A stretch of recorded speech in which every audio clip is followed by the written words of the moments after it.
Empiezo a preocuparme. ¿De qué se preocupa usted, señor Morticio? ¿Te estás volviendo loco? No tengo trazas ni creo estar loco. ¡Estás muy loco para echar tanto humo! El humo no es una señal de que yo esté loco. Puros cuentos. No, señor Morticio, nada de cuentos. Cuentos son los que traemos el día de hoy, puesto que hoy es día de los cuentos del cuervo. Los cuentos del cuervo, en las leyendas del cuervo, son historias de Paul Raven, un servidor de ustedes, quien trae estas historias para sus perversos deleites. Y justamente señor Morticio, sin saberlo, acaba de acertar al tema del cual vamos a hablar. Hablaremos de ese tipo de personas que, por más que digan algunos que están locos, en muchas ocasiones pudiera parecer que su locura transgrede los límites de la razón y a la vez parecen tan razonables que no sabemos hasta dónde termina una y llega la otra. Señores, señores, para nosotros es un placer en esta noche de los cuentos del cuervo darles una vez más la bienvenida a las sombras.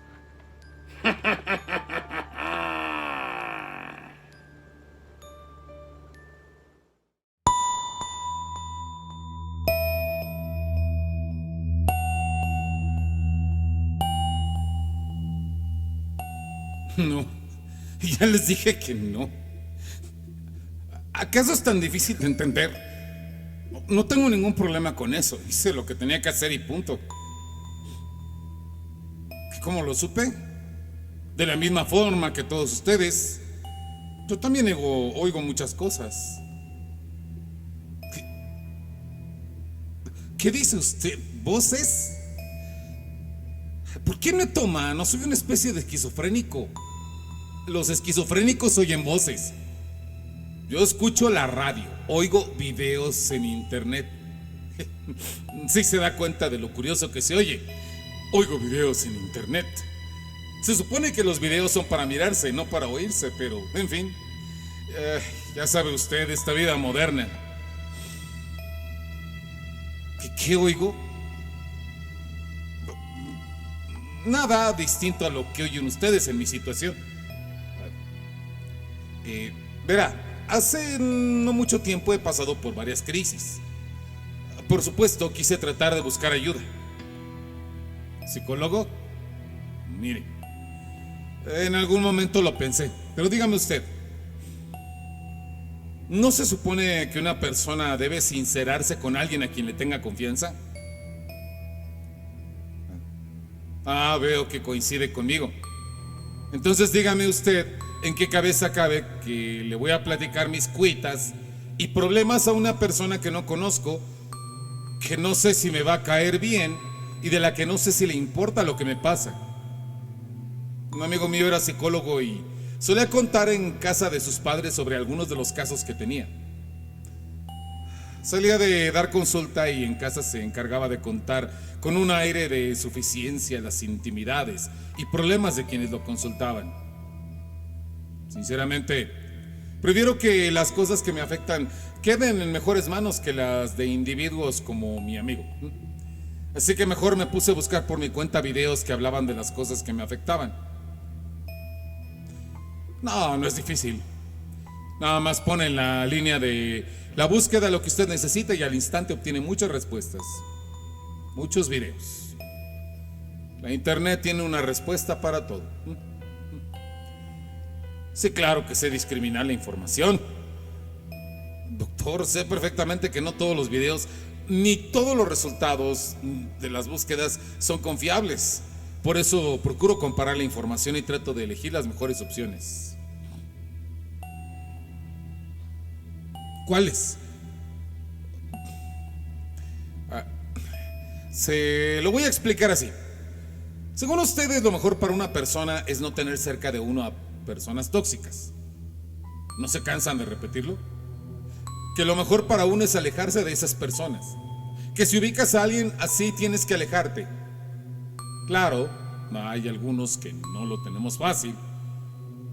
Se dicen esas cosas siempre, pero no explican cuando esas personas son tus compañeros de trabajo, tu familia. Lo intenté. Claro que lo intenté. Hice lo conducente en esos casos. Le pedí el divorcio. Entendí por todas las razones que aprendí que los celos de ella, su manía persecutoria, la forma de manipulación, el desapego que me manifestaba, su frialdad cuando estábamos juntos, su ansia de controlar mis movimientos.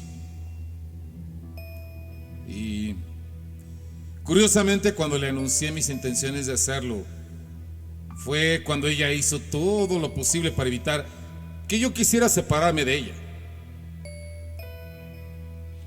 Todo el mundo hizo un escándalo. Ella, como de costumbre, se dedicó a manipular todo y a todos. A mis hijos les dijo que era cosa mía, que yo era una mala persona, que yo era el culpable de todo, y que ahora con el divorcio lo que yo quería en realidad era ya no ocuparme de ellos.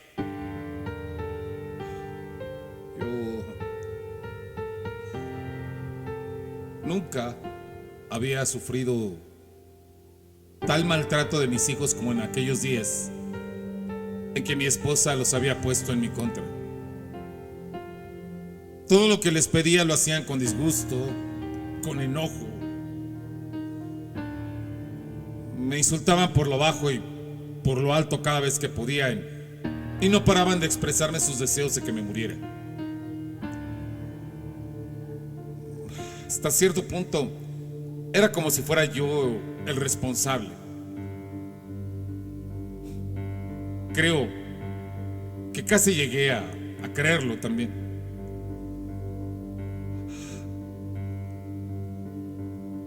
Hubo hasta uno de nuestros amigos que me sentó a hablar en una cafetería y me reprochó que fuera egoísta, que no pensara en cómo se sentía ella, qué iba a pasar con nuestros hijos.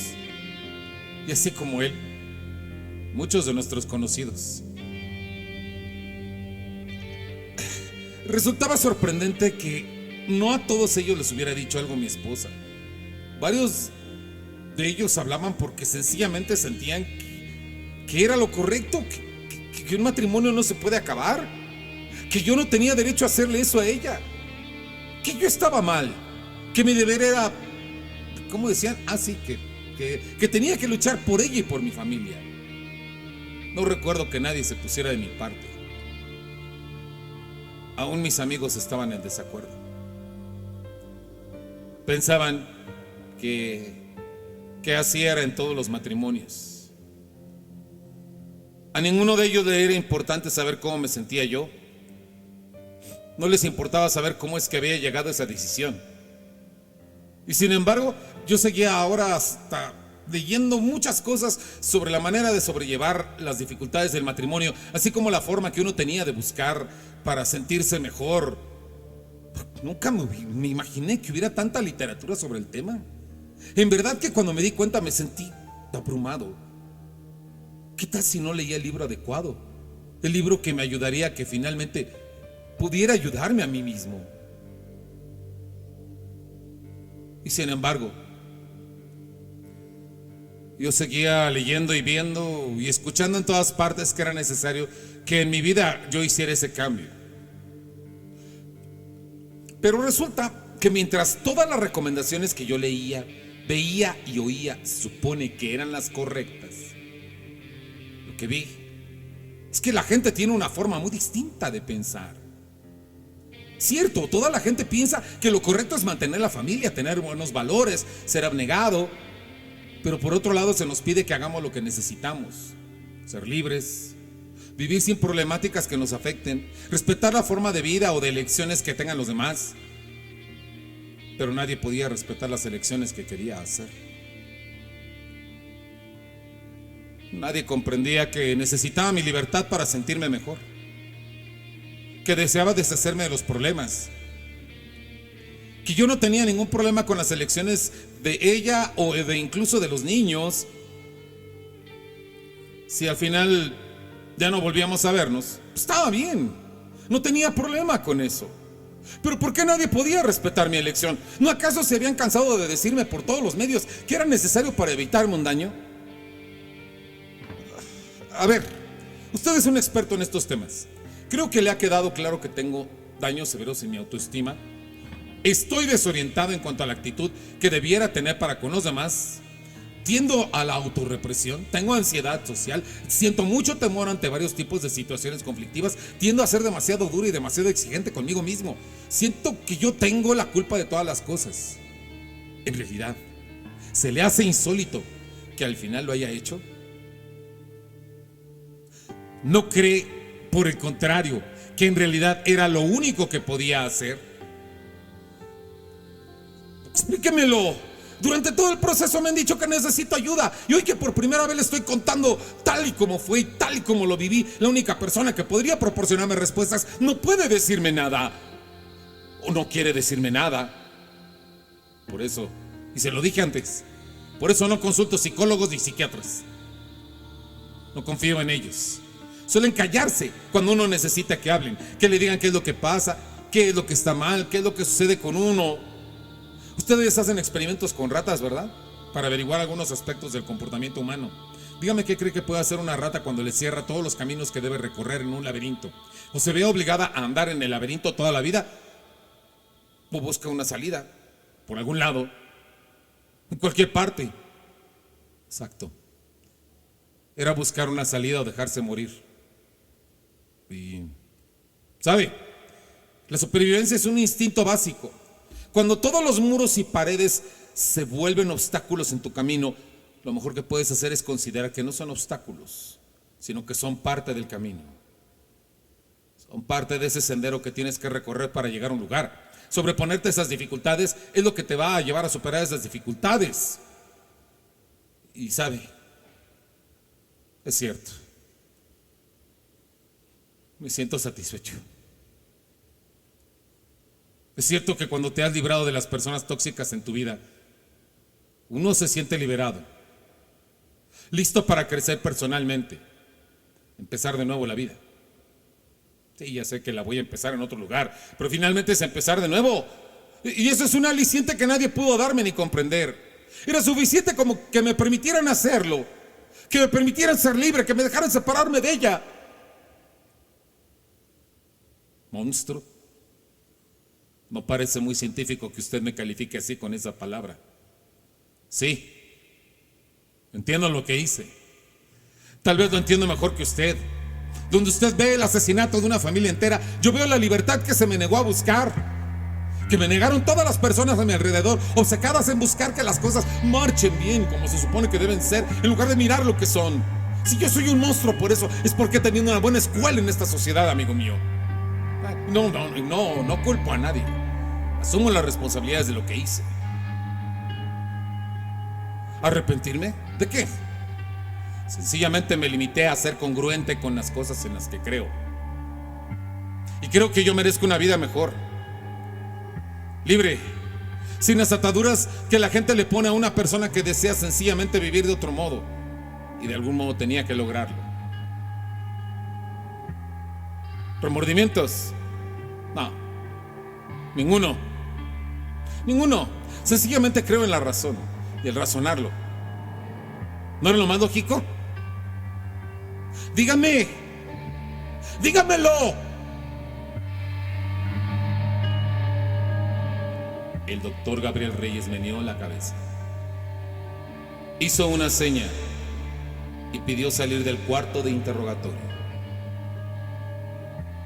En efecto, todo tenía sentido.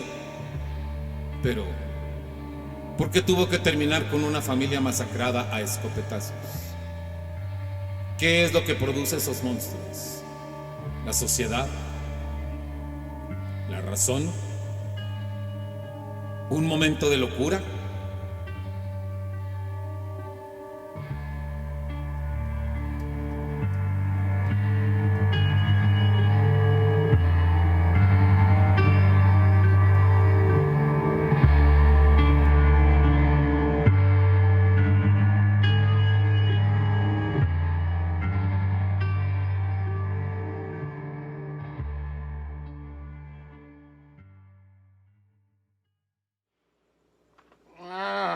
Está horrible.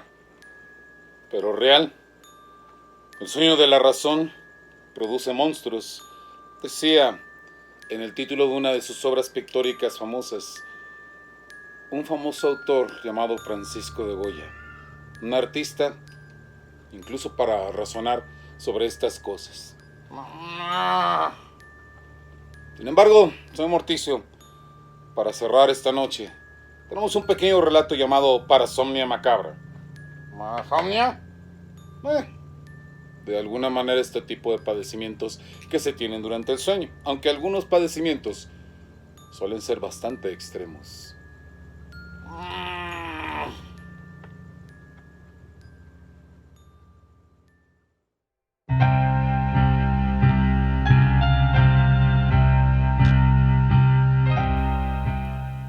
Para Beatriz, las noches se habían convertido en una agonía insoportable. Sus sueños no eran tranquilizadores en absoluto, y tampoco lo eran sus despertares. Por la noche, las pesadillas que tenía la turbaban, y al despertar esa sensación de sudor mefítico que le obligaba a bañarse inmediatamente apenas despertaba. En un tiempo relativamente corto, Beatriz había desquiciado sus costumbres. Por las noches evitaba la hora de dormir lo más que podía. Como sabía que los sueños que tendría la iban a perturbar, prefería buscar cualquier pretexto para retrasar la hora de dormir lo más posible. Y despertaba temprano, con esa sensación de que su cuerpo desprendía un mal olor, e inmediatamente se duchaba de forma casi patológica con el fin de deshacerse del desagradable aroma. Por aquellos días, sus sueños se habían tornado más y más morbosos, y eso era lo que la hacía sentir incómoda con estos.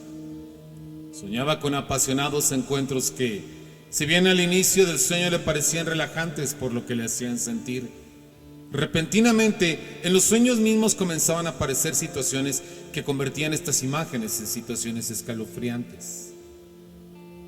De repente, el amante que en primera instancia la hacía abandonarse en sus brazos se volvía un cuerpo sin rostro, y al mirarlo le producía un estremecimiento incontenible.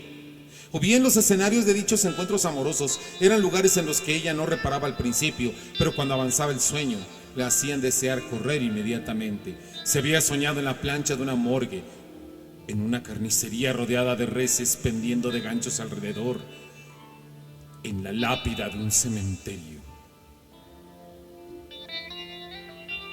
Estaba desesperada, y despertar de sus sueños era cada vez peor. No entendía lo que estaba pasando, e igualmente perplejo se mostraba el doctor Gabriel Reyes ante el relato de Beatriz. Y de la misma forma le resultaba complicado tratar de utilizar los instrumentos habituales de su labor para averiguar si Beatriz, en el fondo, no sufría de algún tipo de parafilia que estuviera proyectando de ese modo. Como mucho, averiguó que ella solía hablar de su marido, quien ya había fallecido recientemente, como si estuviera vivo. Como mucho, tal vez podía declarar que Beatriz poseía cierta morbosa fascinación por la muerte. Una forma atenuada de necrofilia, tal vez. Sin embargo, de ser así, ¿por qué? ¿Qué era lo que sucedía? Lo conducente era que en una clínica del sueño observaron a la mujer y determinaron así qué era lo que pasaba. Sin embargo, algo le decía al doctor que el trastorno del sueño estaba ligado a otro tipo de actividad. Concretamente, a algún tipo de sonambulismo. No podía creer que fuera simple casualidad aquel olor que ella decía sentir. En los interrogatorios del rigor, no había ningún tipo de malestar que lo provocara, y la dieta de ella tampoco parecía ser la responsable de aquello. Solo quedaba observarla. Los análisis que le practicaron en la clínica del sueño demostraron lo que el doctor Gabriel ya esperaba, que no había ninguna anormalidad y que no se habían presentado tales pesadillas. Incluso, Beatriz dijo haber dormido como nunca en aquel lugar y que lamentaba no poder volver a hacerlo en aquel sitio. Era impostergable verificar cómo dormía en casa, qué era lo que la aquejaba. Así, Arreglaron todo para que el doctor Gabriel Reyes pasara esa noche en casa de Beatriz. Asimismo, el doctor le recordó que para evitar cualquier tipo de malentendido, filmaría lo que sucediera. Era difícil para él observarla en su cuarto, así que hubo de solicitar el auxilio de su asistente, quien se encargaría de grabarla durante la noche. Sin embargo, cuando el sueño comenzó, no fue necesario que ella estuviera mucho tiempo en la habitación, porque en breve Beatriz salió de su cuarto. Ambos la vieron deambular con ese andar propio de los sonámbulos y bajaba con mucha tranquilidad de su habitación, sin reparar siquiera en ellos, pues ella se encontraba en otra dimensión. Ella bajó las escaleras de su sótano. Claramente no lo esperaba. La siguieron en su caminata. Ella al parecer conocía muy bien el espacio, pero estaba tan oscuro que el doctor Gabriel y su asistente habrían tropezado si no encendían las lámparas de sus dispositivos. El sótano parecía bastante común, excepto por el detalle de que había un refrigerador. Beatriz abrió la puerta del aparato y la asistente seguía filmando. Era uno de esos aparatos semejantes a los refrigeradores para expender helados en las tiendas, pero suficientemente largo y grande como para contener un buen número de reses. Sin embargo, cuando Beatriz extrajo aquello del refrigerador e inmediatamente se encaramó sobre él, no pudo reprimir un gesto de asco y espanto al observar que Beatriz satisfacía así sus instintos. La extraña fuerza que provenía de su sonambulismo la hacía repetir el macabro ritual noche tras noche. El doctor Gabriel ahora entendía por qué Beatriz había dicho que estaba casada. Su marido nunca la había dejado, a pesar de su muerte.